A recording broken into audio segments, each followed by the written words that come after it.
Good afternoon, everybody.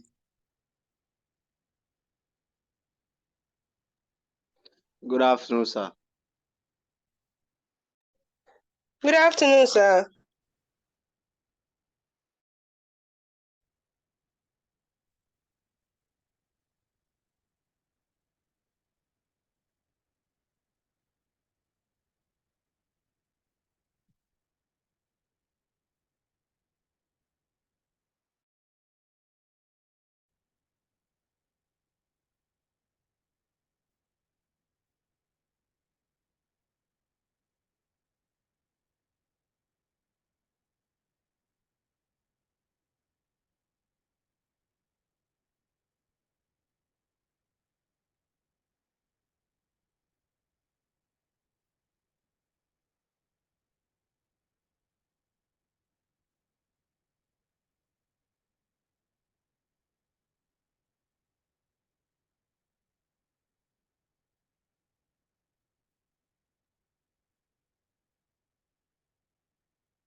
What do we do? Do we go on or we wait for more people to join?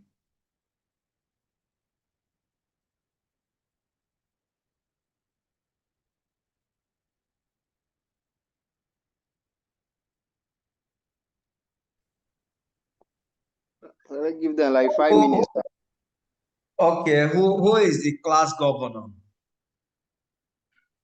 It's Mr. Fayam. Who? Mr. Fayam, sir. Oh, okay, fine. Okay, Yes, he's sir. not even taking this. Yes, sir. He's the deputy here. We have acting deputy, Mr. Desmond. Okay, that's Pontafa, my Yes, deputy class governor. I'm my supervisor, sir. No. If I'm actually your supervisor, you are my runaway student. Ah! I'm your what, sir? Because most of my students who has only two the supervisor, otherwise for MSC, I've interacted with. Yes, I'm Desmond. I chatted you that I'm out. I'm not in Makodi. That I will be coming during revision. That we'll see. That you asked me. Okay. That you asked me that That am I I said shy? a coward. I said you are a coward. Yes, I'm a shy coward. I have not been talking to women before. So,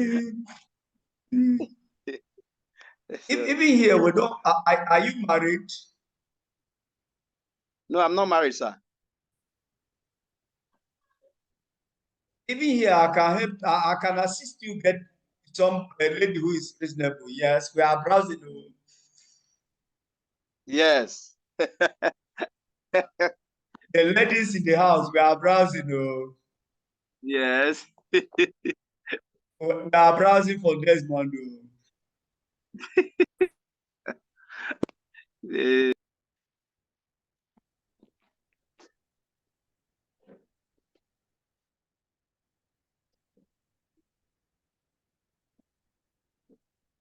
But how was the class? Class was awesome, sir. It was Every topic you elaborate it, you explain it to the details, sir. And we thank you for giving us the room to throw more light on our own opinions.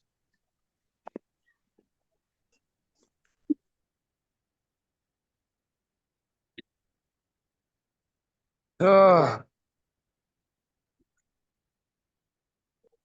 But the key thing here is we we are a group that we are discussing, so we can't deny anybody the opportunity to contribute his own quota.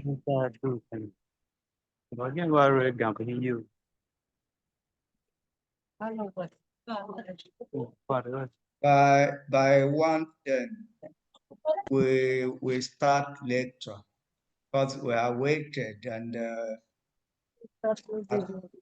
at least. No, surviving bill. Ate, please mute. Ate, you come mute your microphone. Sorry. H. Vladi, please. Okay, it's muted already.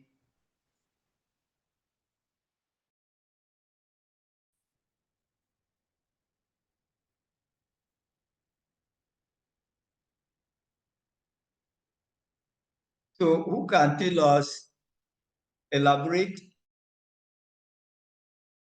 on concern about this social deviance or contemporary social problem?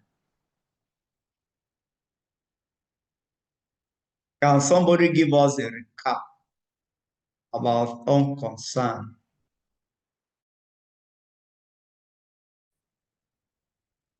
If you look at it, concern is one of the issues with social problem. Can somebody give us a brief, a recap, I meant to say?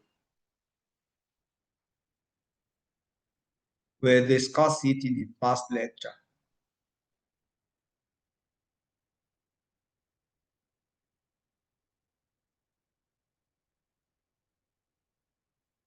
Ate Tokuma, what do you have to say about concern about this social problem?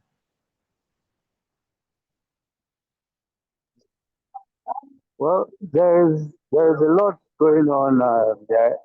The social problem has actually created a lot of issues in our society, and from the previous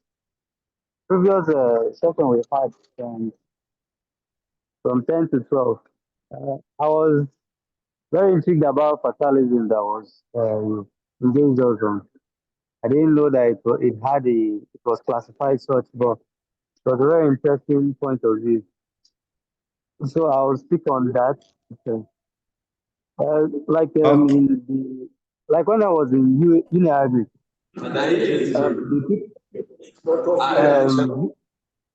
hello. Oto Patrick, mute your microphone. Oto, please mute your microphone. Thank you. Ate, go ahead. Okay, when I was in Uni there was a huge number of uneducated youths there and even the grown-ups. And when we asked them about it, they jokingly said they don't want to die. As in, it was a core belief in the society that it was very astonishing. I didn't grow up with such an experience, so it was a whole new experience. Everyone would just, those that even, some didn't see the point of going to secondary school because they thought that if you finish secondary school and you write your exam, you will die.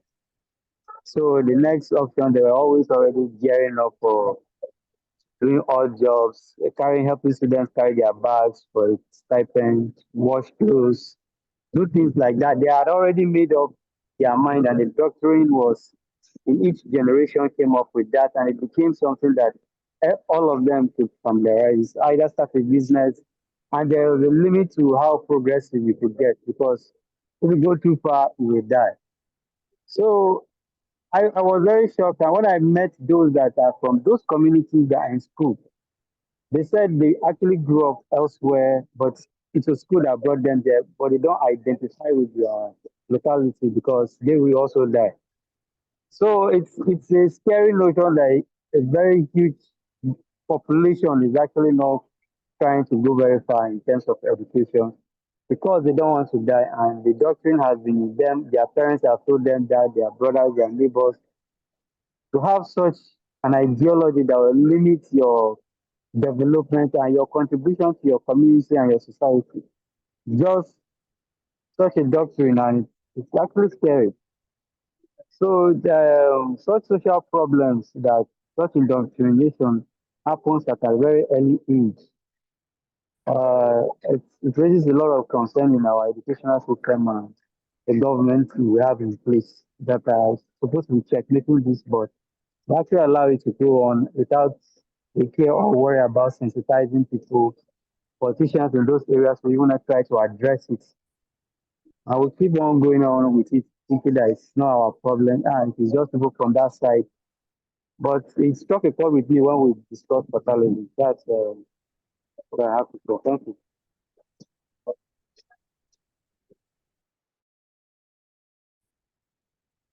Thank you very much. You made a point that I wish to correct. That situation is not happening in our educational system. It's happening outside the educational system, a society, a community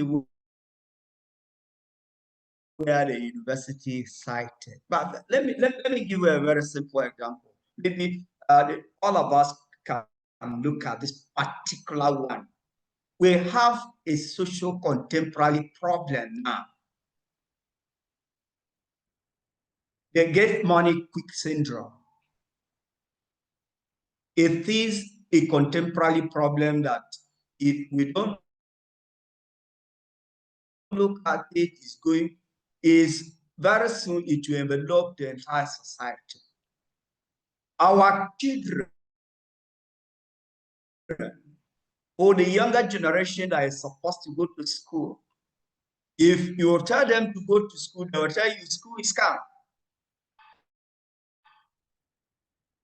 If I go into Yahoo, I'll make money today. It's better for me to go into Yahoo and make money today than going to school. So if you look at it, so many of our younger generation, our people are no longer, they think that it's better for me to join Yahoo and get money. If I get money, by the way, when you go to school, you see no money you are looking for. It's good for me to join Yahoo, make money, buy good cars, erect a good structure for me and my family.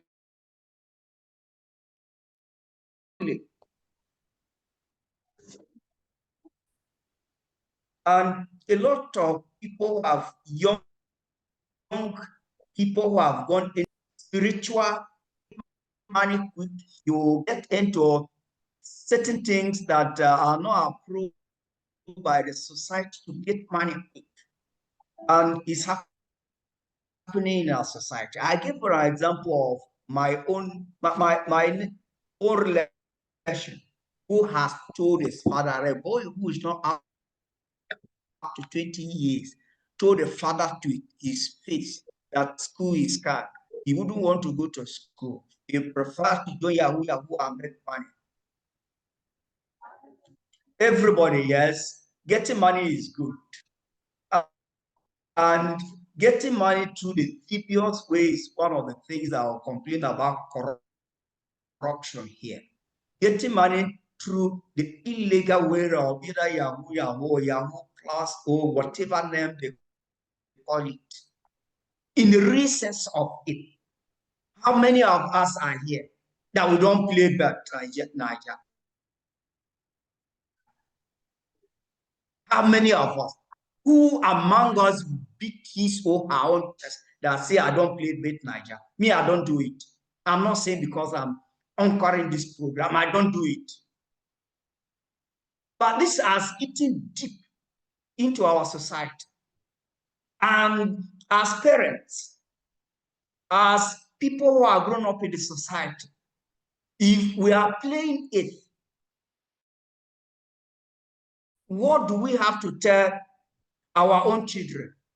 What? Yes, that's good. Jennifer, that's good. What do we have to tell the younger generation? what advice will you give them that yes, they should do this? But if we play it, it's not that Niger bet is not playing in an open place. At times, if you want to play it, you go inside at their office, and if you want to go inside another compartment again, you still go.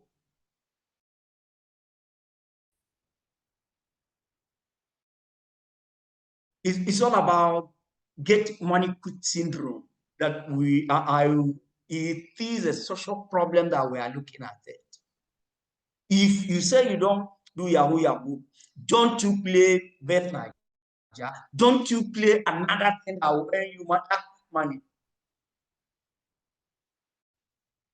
Yes, I agree with you, madam. It has led so many young people into grave at a very tender age. People that would have been of value in the society. You see, somebody who will say, I want to get that money, before you know, some of them will start barking like a dog. They don't take them anywhere. Even if that same person is taken somewhere, he will die. At times, the money that we are supposed to do certain things at home, we don't even do it because we engage ourselves into this Bet Niger. The little thing we get, we are there. Every your children, your wife, or any other person see the receipts there. It's all about the get money quick syndrome. It is a very dangerous trend. It is a very dangerous practice, a very dangerous menace in the society. How can we eradicate it when we are deeply involved in it? Well, that's just by the way. It's a food for thought. It is a food for thought. Do you think those people are fools that they want to dash people money like that? Okay, it's just 15 naira. From 15 naira, it will get to 100 naira. From 100 naira, it get to 1,000 naira. Oh, it will get to 2,000 naira. And that money is going. That 1,000 naira that I say is a chicken chain that you would have transported yourself from one point to another. You are drinking. That 400 naira you might have bought a bag of certain water for you or you and your family. You have gone to play, you are there to play Niger bet. And it has gone like that. Of what use it is. And when it becomes your habit, stopping it becomes a very difficult thing. I'm saying now is a better opportunity for you to stop it. Now that it has not eaten deep into your system. When it becomes a very bad habit, you may not be able to stop it. You will practice it throughout your entire life. So it is a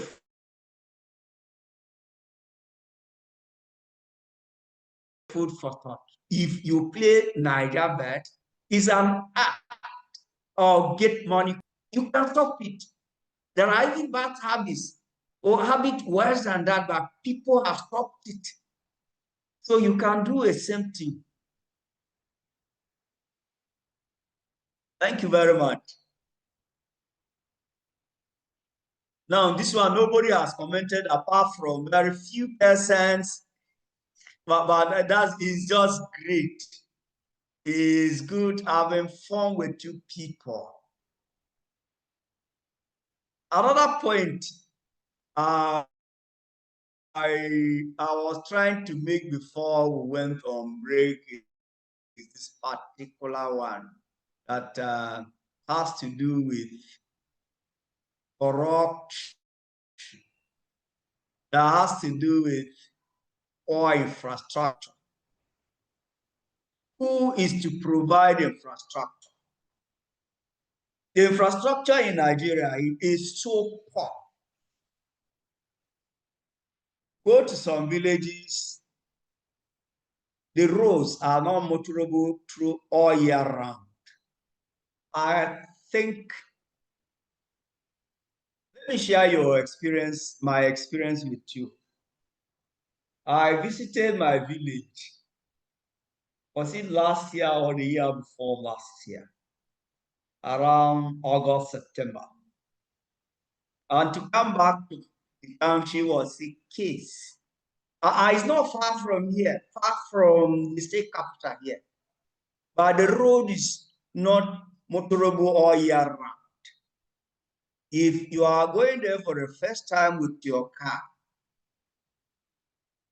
it is not even advisable that you go there during rainy season, during heavy rainy, at the peak of rainy season like August, September, because the road is covered with a body of water or two, and if you want to dodge the water, you go and sink. When I went to my village on my way back to Makurdi, I have to use another route. From my house to Makurdi, it's not up to 50 kilometers. I have to follow a route. That is a shortcut. Like this, let's assume Agric is my house. When you want to go to my house, you follow, there is a straight road, like you go across the river. Yeah. Then, but during that time, the road lies straight across the river here. There is a shortcut that you use and go to my village was not accessible. Then you have to follow the usual route if you are coming to Uniagri. From airport, Nigerian airport, then you go to Urukum, then you go to SRS Junction, then to Uniagri. And in some places, it's worse than my own place. The infrastructure, because of corruption, the infrastructure is lacking at all levels.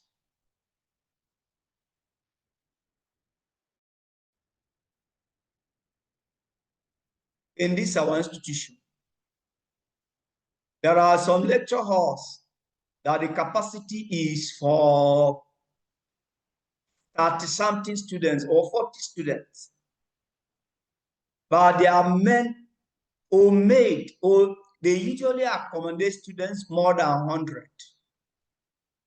So imagine you are to lecture in a hall that can accommodate only 48 people and you have students that are 100.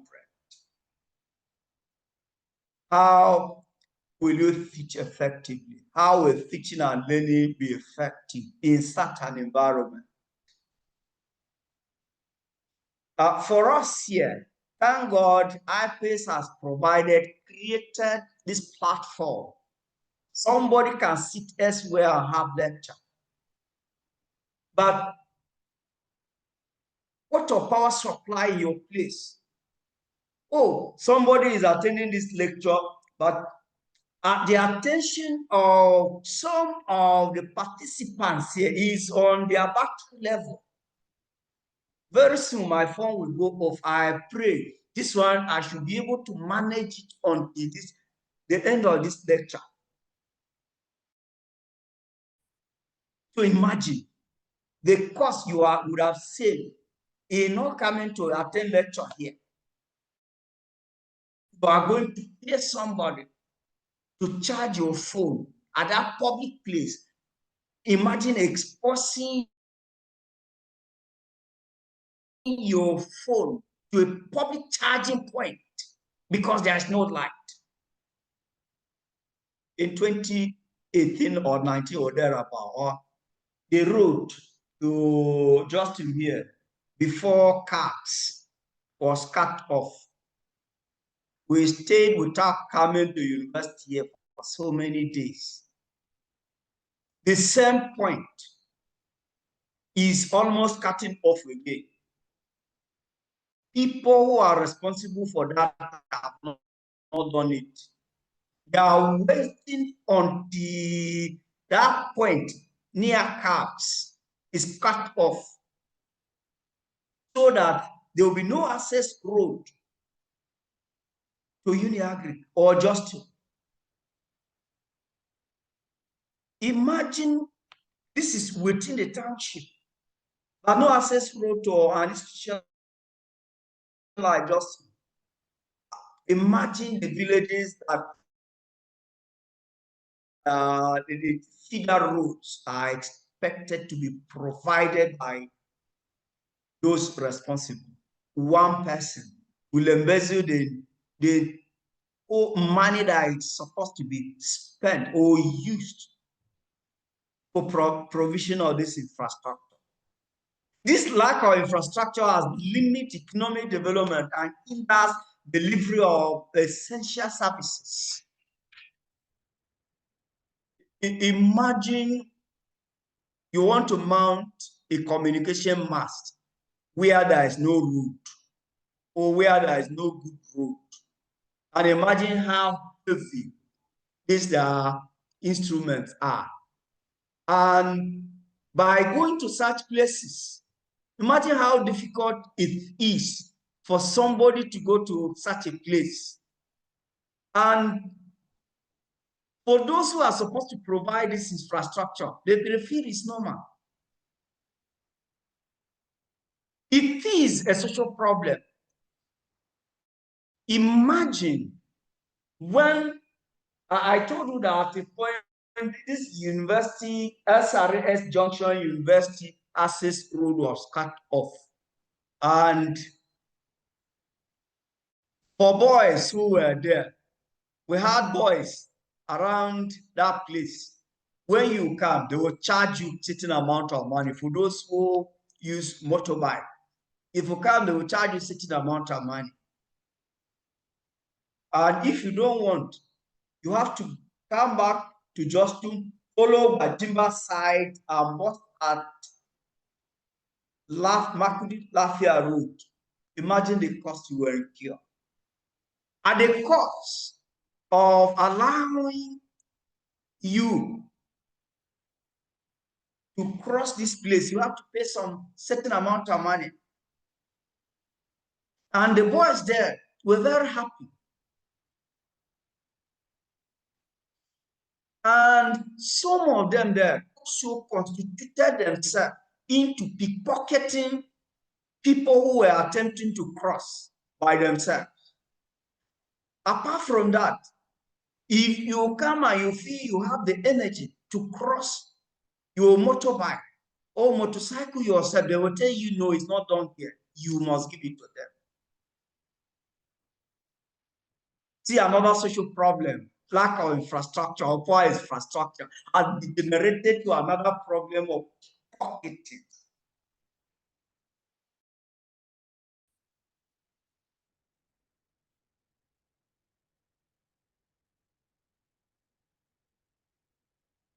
Another point is inadequate access to health care. The healthcare system in Nigeria is so very poor that some of the so-called general hospitals are a shadow of themselves. You go there, there's no public power supply. You imagine somebody has been hospitalized, is to spend nights in the hospital without any single light. What you need to do is to go and buy batteries and fix it in your torchlight. If you don't have a torchlight, if you are not familiar with the place, you are going to the hospital and you are hospitalized and you don't have a torchlight, then you have to borrow from maybe somebody who is your bed neighbor to step out in the night or to look for a particular item in the night. what about people who are supposed to be working there? People who are supposed to work there, because they have taken advantage of non-availability of these facilities. If I'm posted to that place, I'll go to that place Monday, Tuesday, and maybe Thursday, Friday, I do go to that place again. People who are on night shift because of lack of infrastructure, some of them don't even go to that place.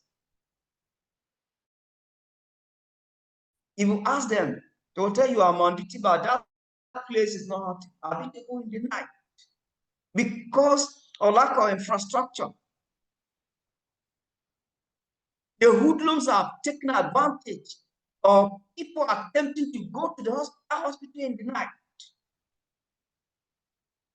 One, inadequate health personnel.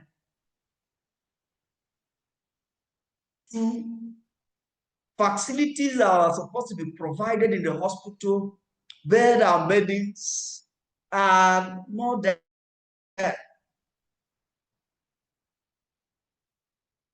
Imagine you go to the hospital and they prescribe medications for you, then you have to travel 2 or 3 kilometers away from the hospital before you can access such medications.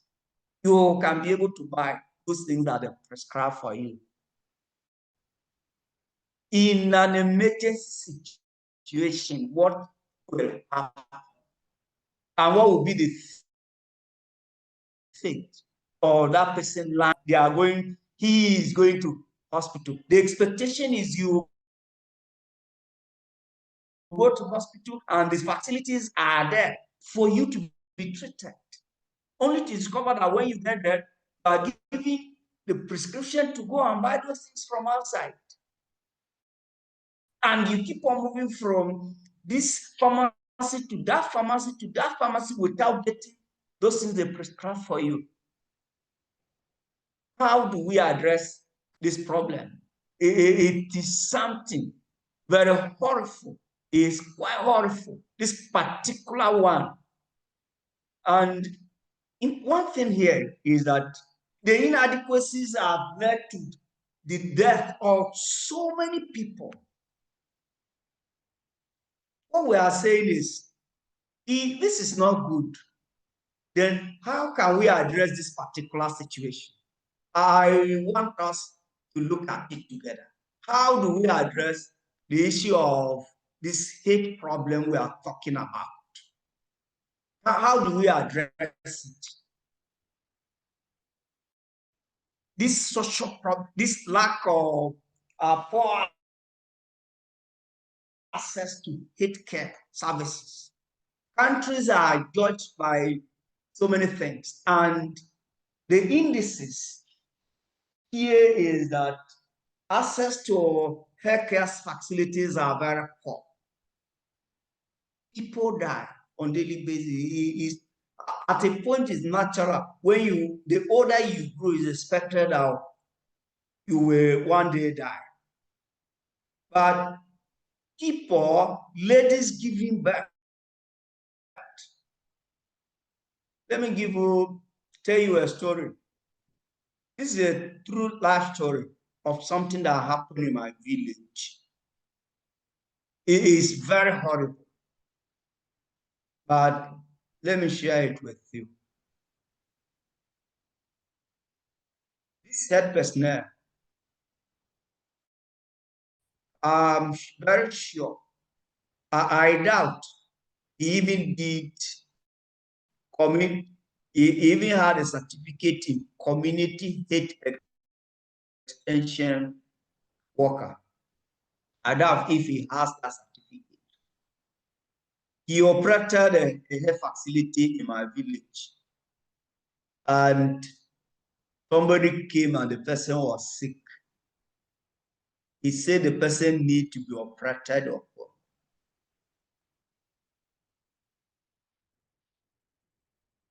That one came. He insisted that he will operate the person. They said no. Another one, a lady was in labor and was brought to his own facility. The lady stayed there for 2 days without delivery. The mother-in-law or the lady insisted that he must be taken to that facility. She doesn't have the money to take her to a facility or a facility outside the village. And this person, who I doubted him having a community hate after operation, he said there were no medication. So he left for the township to go and buy medications for this lady that was operated upon. Before he will come back, the lady died. On arriving his own health facility, he only packed few things that he kept there and left. This story I'm sharing with you was reported to State Ministry of Health and Human Services Anti-Quackery Unit, who swung into action. And that person was nowhere to be found. If we have good health facilities, people who are manned by trained professionals, nurses will give advice to certain things, and if you follow it, you get very good result by imagining. This is one out of many examples that we are experiencing in our society now because of lack of access to good healthcare. Can you share your story with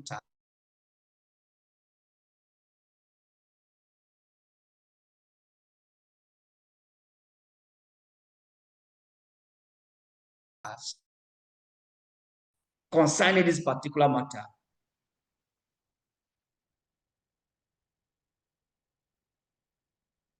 Who can share his or her own story concerning this particular issue of access to health facility, healthcare?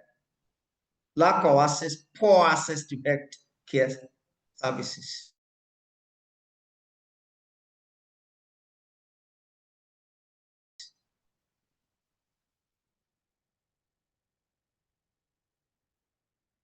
Nathaniel, I'm saying, can you share your experience with us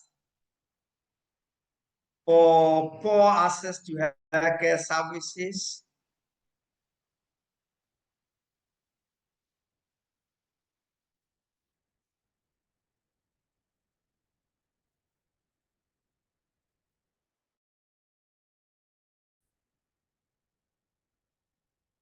Okay,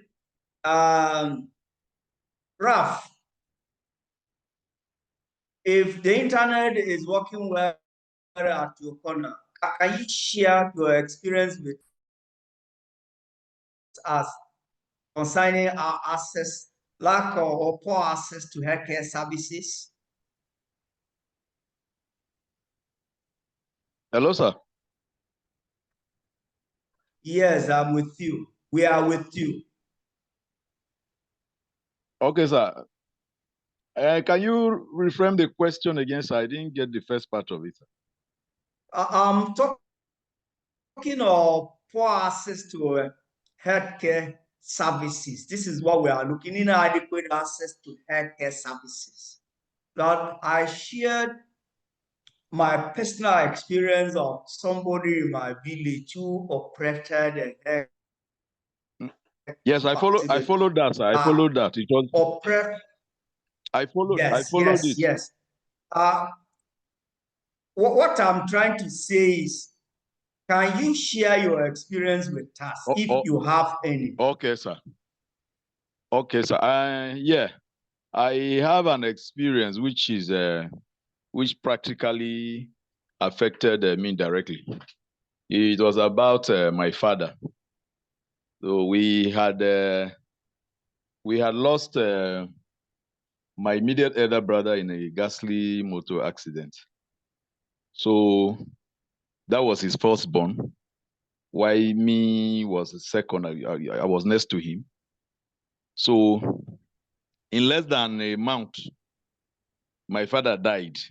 And it was as a result of inadequate access to healthcare, proper healthcare, because he was very okay by our estimation.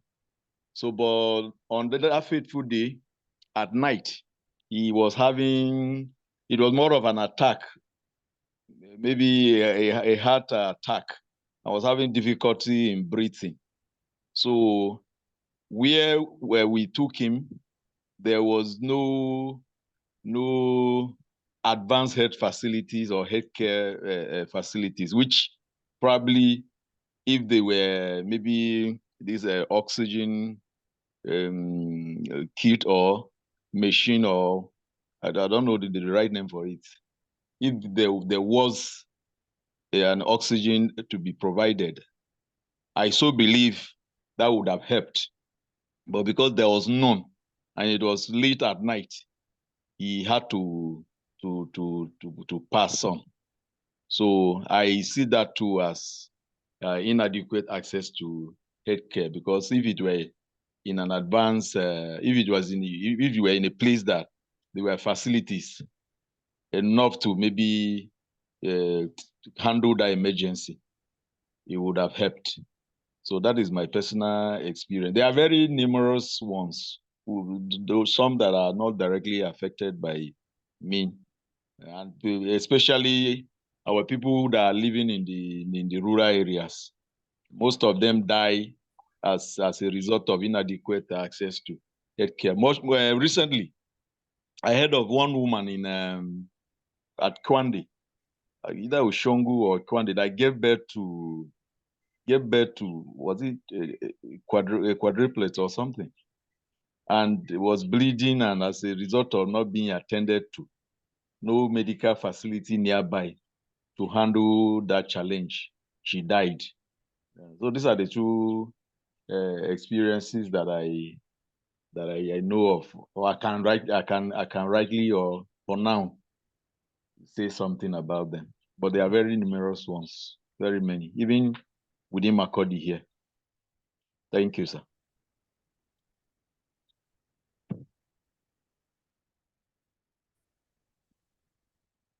Thank you very much. Any other person or who may wish to share the experience with us concerning inadequate access to healthcare services? Okay. Nyamge, go ahead. And good afternoon, class. Good afternoon, sir. For someone like me, I came from a very hello. Okay, like okay, go ahead, no problem.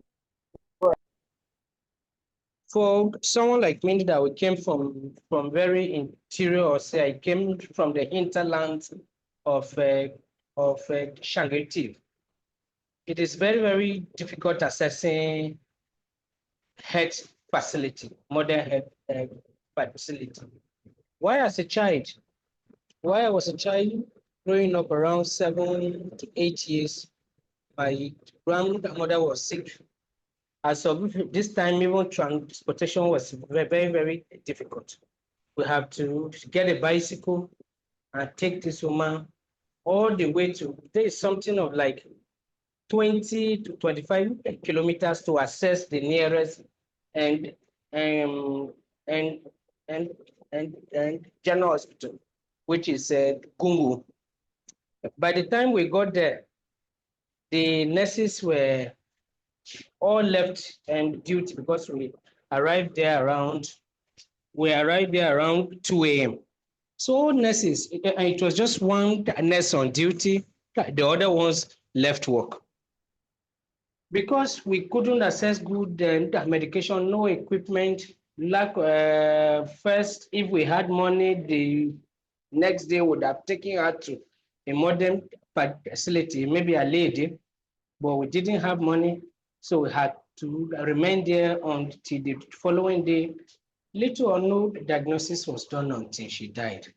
So inadequate health facility is actually a social problem in our contemporary society. Thank you.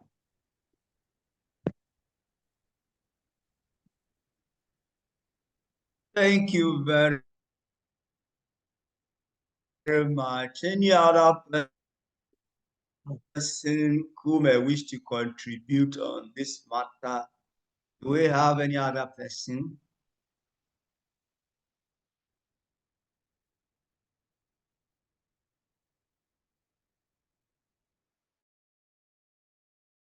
Okay. Since we don't have any other person. Hello? Yes, yes. Yeah, I'll give an Say you want to say experience. something? Yes, I want to say something. Like considering this yellow water crisis, a lot of people are displaced in the international camp. Like I was talking to the okay, like let me give how funding sometimes affects access to medical services. Like there's a man I was talking to some days back. He said he needs an operation for hernia, and even though they are providing such services to IDPs, there are discrimination against there are discrimination in let me not say discrimination, there is difficulty in identifying who is actually IDPs and those that are neighboring communities staying within the international camp seeking medical relief from their own area. So it makes it difficult to actually provide.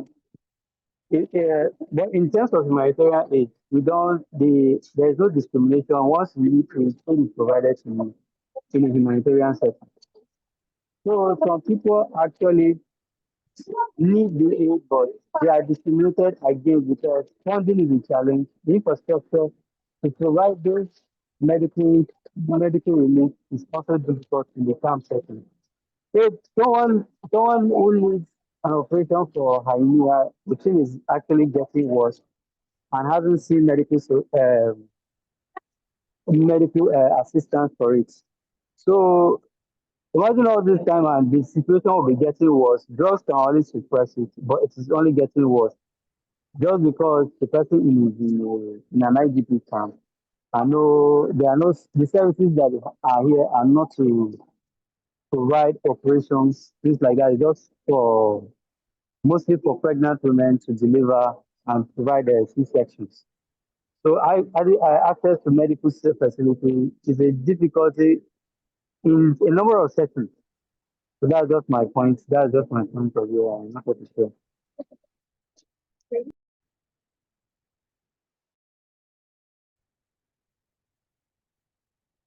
Okay, thank you very much. When you talk of NGOs providing access to health services, you mentioned IDP camps. These IDP camps, how many of them are in Benue State? And such services are limited or limited to restricted persons. There are a lot of talking of pregnant women, and the NGO has concentrated on pregnant. If you are talking of maybe people with sight problems, the NGO may concentrate on those with sight problems. What of those who have other ailments? These are issues. The NGOs are very important because they complement efforts made by government. But the NGOs themselves, They don't go to villages. Go to the hinterland and see what is happening there. Like the last speaker mentioned, they took his grandmother to a hospital around 2 a.m. and it was only one nurse. And this nurse may not even have the facilities. What of those who are not able to bring them to move in the night to those places? Look at, even now, go to some areas, the hinterland, if you want to move, now that there are no bicycles, are you aware that they move people who are sick in the wheelbarrows? Or they back them to move them out of the places where there are no roads, out of places where there are no proper roads. Go to Conde, go to places like Abande and right inside. If somebody is critically ill and the person cannot move, it means you back the person and climb a little hill, descend from that hill. These are places that these facilities are most needed. They are not there. Somebody may decide to go and operate a health facility. A quack may decide to go and operate a facility because he has has a little knowledge of giving paracetamol to somebody who is having headache. I may decide to operate on people. Imagine the effect that has on the society. Imagine the trauma when you take your relation there and he's being treated. I don't want to use the word maltreatment. He's being treated like the story I told you of a lady who gave better, who labored for so many days and was not able to get better, was operated upon by this quack. Is really worrisome. Is quite worrisome. So government must invest in healthcare programs and increase funding. Funding, as one of you mentioned, is very fundamental, not only in health, but health is wealth. If you are not healthy, you cannot go attend to that your business. So a thief, the high crime rate. You talk of crime. There are so many robbery cases, armed robbery cases, kidnapping, and many other things. When I was young, I used to hear about kidnapping. This kidnapping was done in places. I used to hear about kidnapping in developed countries where you hear these people say, so person has been kidnapped and they are demanding ransom for so amount. Nowadays, it has come to stay in Nigeria. Armed robbery is no longer something you will live with armed robbers in our vicinity. Some of them dressed like law enforcement agents, members of law enforcement agencies, and they block highways.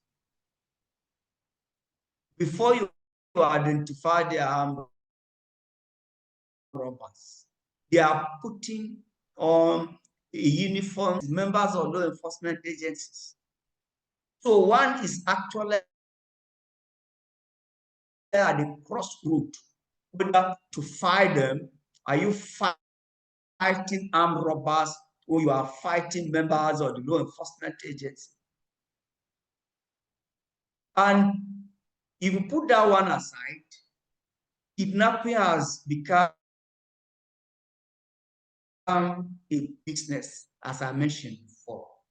People are leaving their job to join a syndicate, kidnap syndicate. Because should you kidnap one person, people who have kidnap value, those who have kidnap value, if you kidnap one person, you get a reasonable amount of money. But there are people who don't have kidnap value. Like lecturers, they don't have kidnap value. Because what they give them doesn't even reach home. They use it to transport themselves. So these people go where they look at those who have kidnap value, kidnap them, and demand ransom. So amount so huge. It is a big problem. Some of them, why should they go into kidnapping? They are unemployed.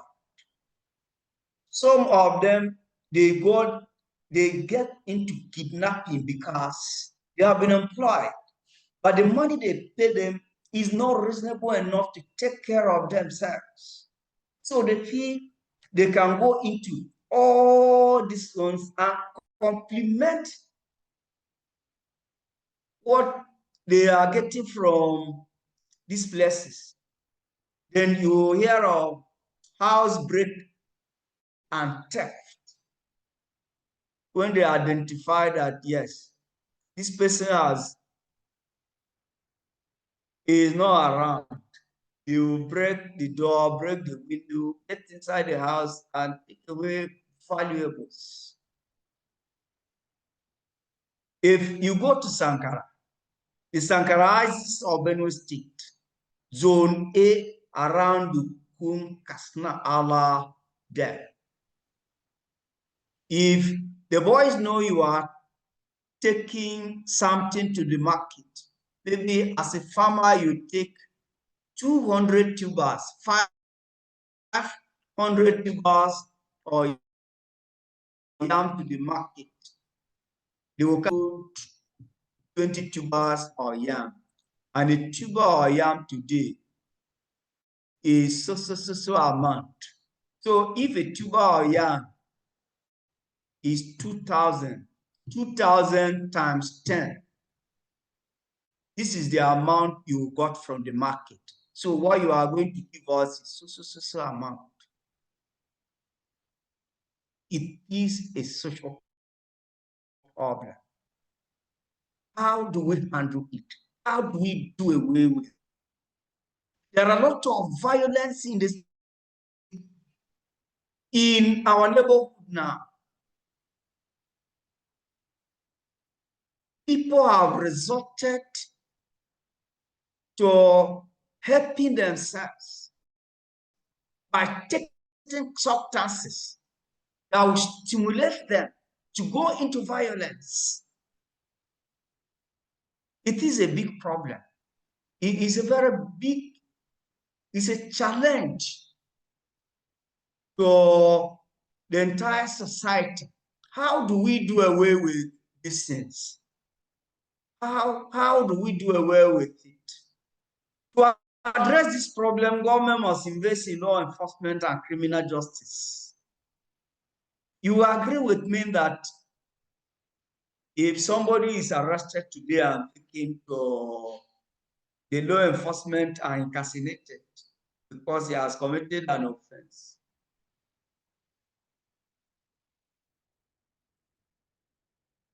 the judges will tell you that they are insufficient to handle such problems. If you go to the law enforcement, the police will tell you that the cell they constructed 50 years ago, the cell they constructed 20 years ago cannot contain people that are supposed to be detained there. Go to prison yard, the correctional centers. They will tell you that this place was initially constructed for 200 people. The place that was constructed for 200 people is now housing 1,000 or 3,000 people. Where are we heading to? Where are we heading to? By it is because the rate of crime in the society is very high. Now we are seeing all those things. How do we address this? We are saying social system. It means government will employ people, the law enforcement officer, the police, the SS, the correctional service, people in the correctional service.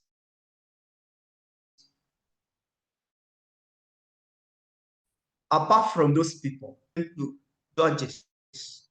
If there are reasonable number of justice or judges, justice will be dispensed quickly. There is saying that justice delayed is justice was denied. Somebody who committed an offense is staying there for so many years, he has become a nuisance. Then the education. Our education is faced with a lot of issues in underfunding. The issue of underfunding has created a very big problem in our educational system. Primary school. Most of our primary schools, they lack accommodation. Structures that were there 20 years ago, some of them the wind has blown the roof. The roof is no longer there. Children, they operate in a shade under the tree. When it is raining, they have to move to a nearby classroom. That class will have to suspend. The teacher in the next class will have to suspend teaching. Teachers have not been recruited for more than 20 years. Others have died. Others have left service. Others have left service in different ways, either by getting a better job and leaving, or others. So the number of teachers there are inadequate. The number of classrooms are inadequate. Salary paid to these teachers is not encouraging.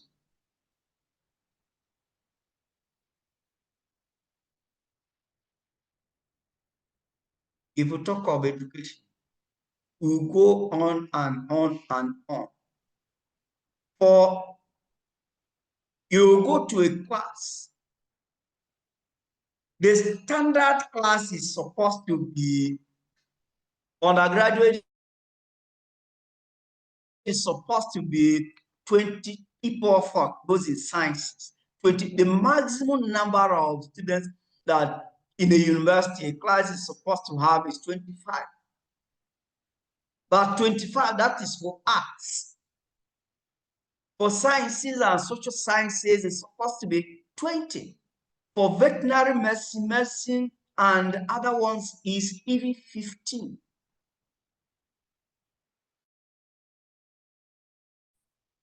But we'll teach a class that is 2,000 students.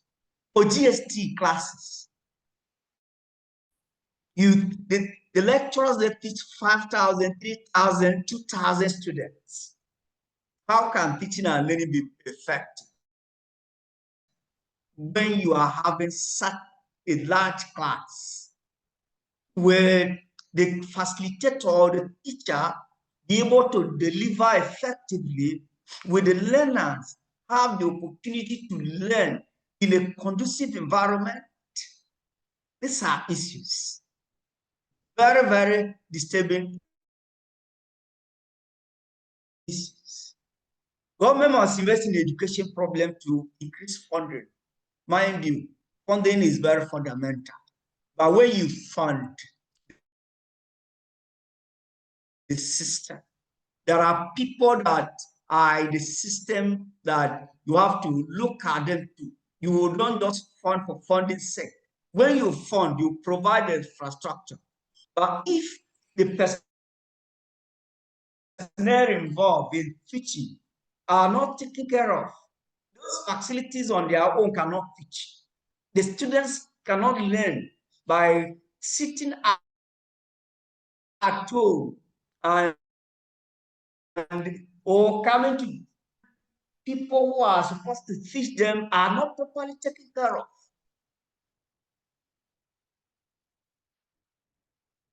It is a twin bomb here. You fund. Proper funding has to go around in terms of paying the people who are teaching them, the teachers that are teaching them, then providing the essential facilities that are supposed to be there. Let me tell you one story, share an experience with you. When I was doing my master's degree so many years ago, a lecturer, one professor who taught me told us that during Abdulsalami Abubakar's tenure as a head of state, who came and increased the minimum wage to 5,000, was it 5,500 or 5,700? Before then, the salary he was receiving was not reasonable. He only used to manage to publish his articles, take care of his family. During that time, even when he's teaching, he'll be thinking of what will my family, where will I get food to give my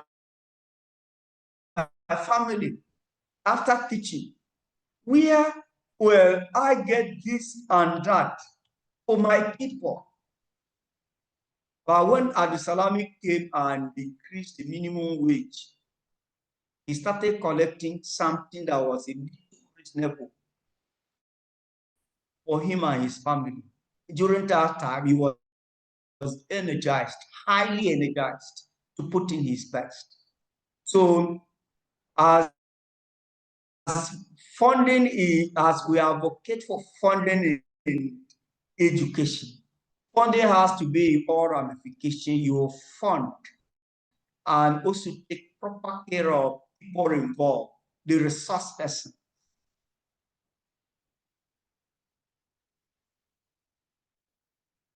Any contribution concerning the issue of education as I've shared?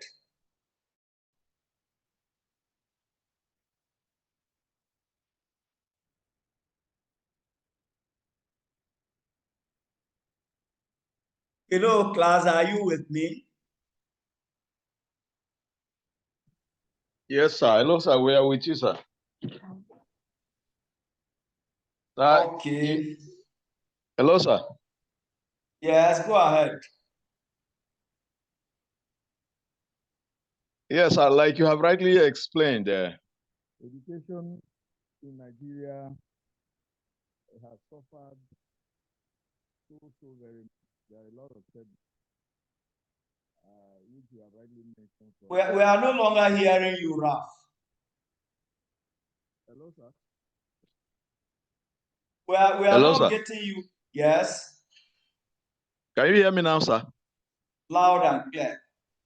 Okay, sir. So I was saying that, like you rightly pointed out, education in our country has suffered and have had a lot of setbacks from founding, training of teachers, infrastructural, and all what have you. And this is not far-fetched. It's as a result of corruption that we have talked about earlier, and also the political will, because there are educational policies, they are there, which are very, very robust. There are frameworks that are already there that are very, very very, very obtainable and very, very good to follow. But due to corruption and a lack of political will to put these policies in place to advance our educational learning or educational facilities, it has not been well carried out.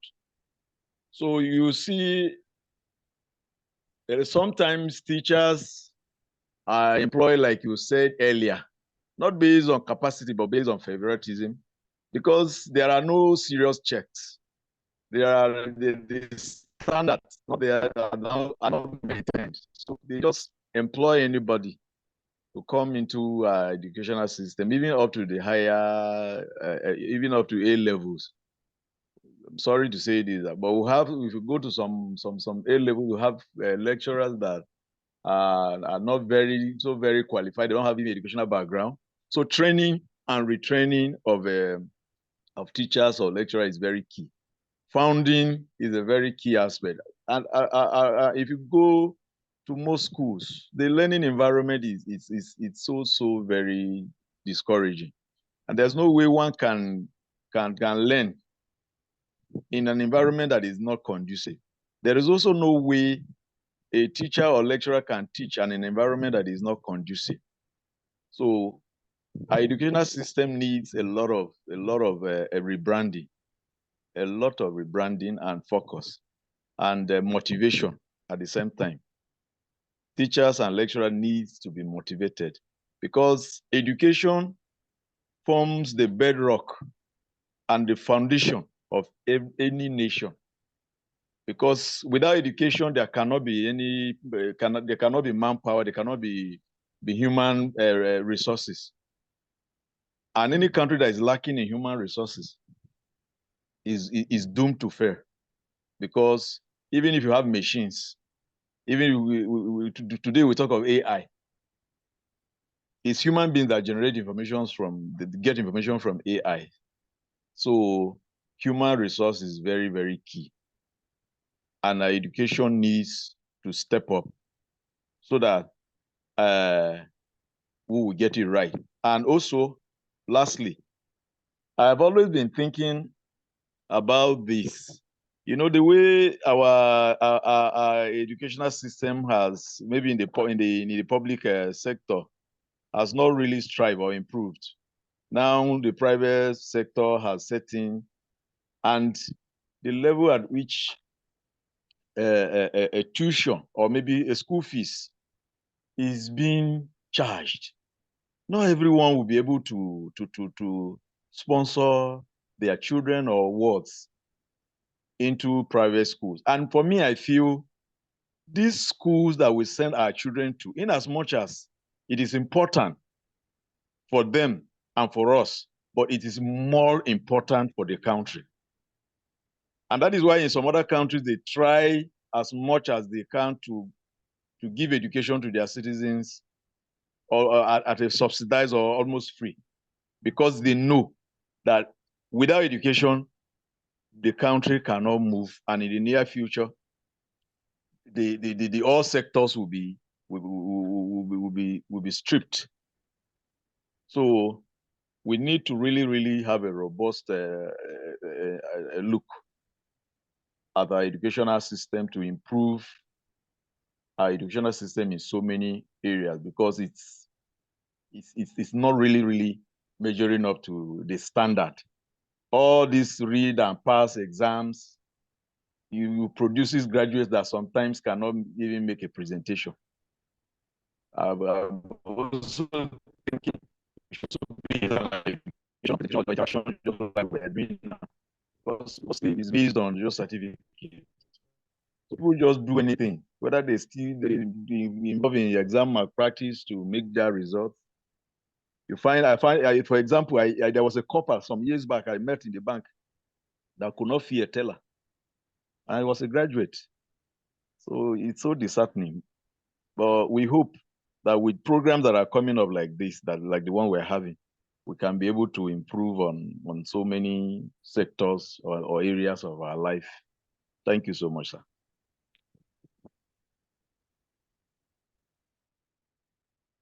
Thank you. Let me comment on two things. Corruption, and political will. These two things are very important. Corruption has eaten deep into our system, and it destroys other systems. What we are discussing here, when you talk of contemporary problems and characteristics of it, they are entwined. And if you are talking of corruption destroys the education, corruption destroys the health system, corruption destroys the judicial system, corruption destroys almost every facet of the society. If the political leaders have the political will to deal with corruption, then it becomes an issue that the society will get rid of corruption. But so far as we cannot eliminate corruption to a certain extent, we continue to produce corrupt leaders who will not have the political will to do away with corruption. And as the corruption is there in the society, our society will continue to deteriorate and degenerate to a point where other sectors of the society will feel it in every sector of the society. Let's look at the issue of education that you have mentioned, for instance. Education is a public good. Public goods are those things that are provided by government. The government need not to shy away from providing education to our citizens, from providing education to our citizens, and the public sector has taken up. It is as a result of corruption. People who have embezzled money, have made millions, have taken the advantage of corruption in the system, corruption in the educational system, corruption in everywhere, and they've decided to establish their private schools. If you go to these private schools, they are not better than the public schools we have. The only thing is, the public schools are not funded. The public schools are not supervised. They don't pay salary to the people who are in public schools. Imagine somebody employing a teacher, a private school employing a teacher and paying a teacher 10,000 naira per month. And this 10,000 naira is not even paid regularly. Imagine what you are doing to that person. The private schools, what the tertiary private schools are doing now is cash and carry. People who have established these schools, they've taken advantage. Yes, have established private schools for money making. And if you pay people in my school and people don't come to my school again, where will I get money? If I don't get money, so far as people are admitted, in the first place, some schools admit people with qualifications that are not admissible in the public schools for purpose of making money. And they will tell you that you don't fail students in my school, because if students fail, others, they will go out and others will not come. I won't be able to get returns from the school again. People graduate there with first class, distinctions, various good grades. People with a first class in some people with first class in those private institutions cannot compete with second-class lower in the public institutions. I happen to supervise so many youth corps members that when they come, that I want to travel, write application that you want to travel. They cannot even write a letter. You gave a glaring example of a youth corps member not being able to fill a teller that doesn't have much information, compared to the one I said, writing a letter. These are situations that we need to look at it carefully. Another thing is because government doesn't have that political will to do things that she's supposed to do. People go out, even in public schools. It has degenerated to a point where it has become a cash and carry kind of school. A student who will bribe that lecturer will get a lecturer is there teaching and he doesn't have the money to take care of himself and the family. And imagine somebody is coming to give him or her 20,000 naira. Oh, this one, you deserve it for giving me 20,000 naira. It's not cash and carry. But assuming government is taking care of people in the system, you come with that 20,000 naira, somebody who is collecting a reasonable amount of money, collecting 20,000 naira for what? So that's how the whole thing. Government has made the society so bad that there is a lot of problem. Yes. Jennifer, this is good. People, education is suffering because the modern equipment and facilities are not in place. Well, let me share this experience before I tell you another thing. A friend of mine called me a few days ago because I wanted to invite him to come for external examination of a postgraduate student. He told me that no, he will not be around. He's leaving for a sabbatical in South Africa. In South Africa,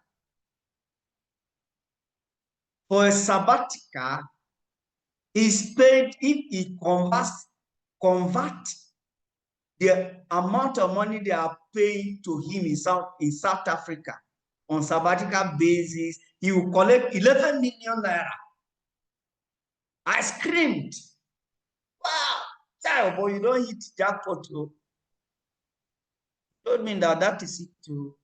And he said this does not include the health insurance, that anytime he's sick, he will go to the hospital without taking a couple from this 11 million naira they are going to pay him. And as he's going, I should be aware that he's closing door. He will not come back to Nigeria.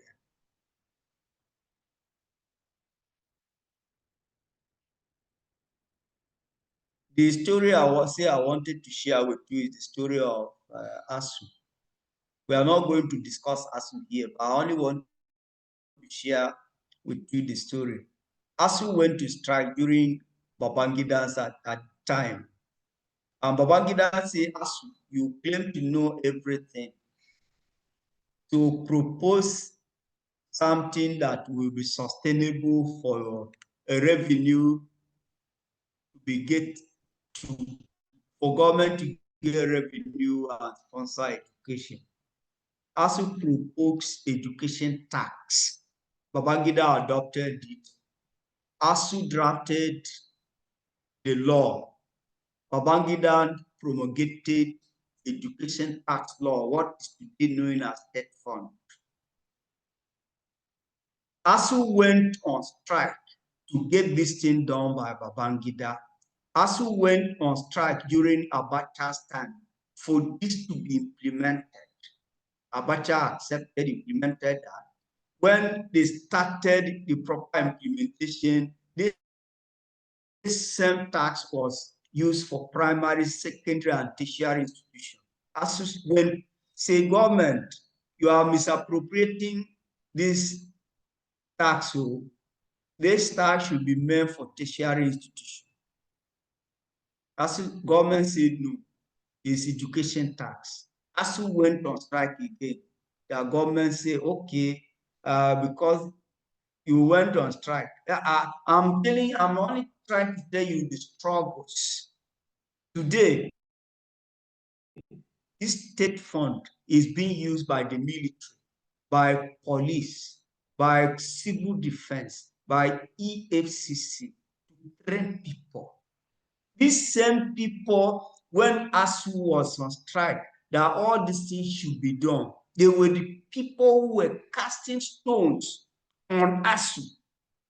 See the irony of life. Thank you very much. Our times has been off since we have gone past our times, 28 minutes. So if somebody wants to comment, it should just be a comment.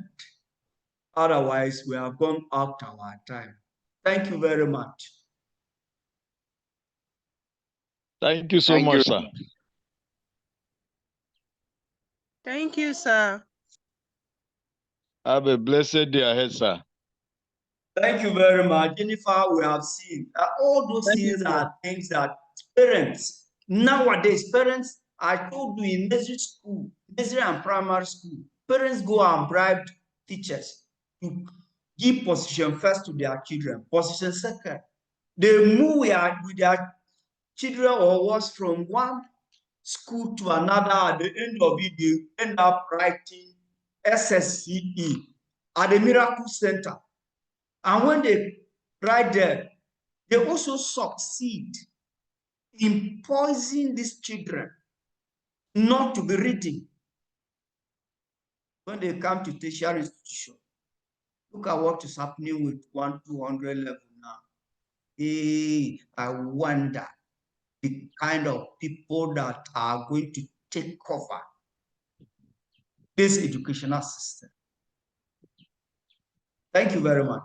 Hello, sir. Yes. I just want to comment briefly on what Jennifer said, posted, or wrote rather. Yes. Yeah, where I differ a bit is that parents are not forced. Parents rather are the ones that are encouraging this, because I would say it's as a result of either, will I say poverty, but I cannot say. I say parents force. I say parents force their children. No, sorry, sir, it's not you. I read what Jennifer wrote that I'm reacting to. Okay. And she said parents are being forced. That I'm saying I beg to differ that this issue of understanding fields starts from the parents. It started with the parents, because yes, most parents don't want their children to write exams twice. Sometimes they look at the economic aspect of it, the financial aspect of it, that maybe if they are writing, they will write next again, they may spend more money. So they are the ones Thank you. It's parents who force their children to move from where they are studying to go and register for them SSC at Miracle Centers. Yes, so sir. It's not parents that are forced. I've read what she has written. Okay, parents sir. Go out there, they induced the teachers, even if it means you teacher going inside the hall and writing for my word, I will pay. Those kind of things. Yeah.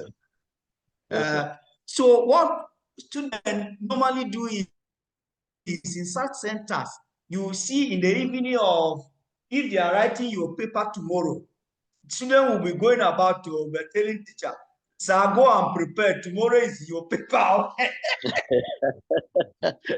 It's true, sir. Sir, go and prepare. Tomorrow is your paper.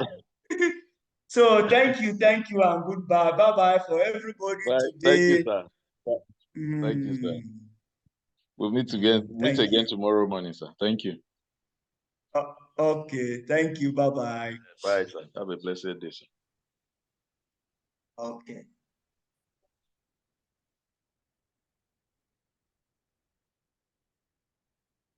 Host Jennifer Jatu and co-host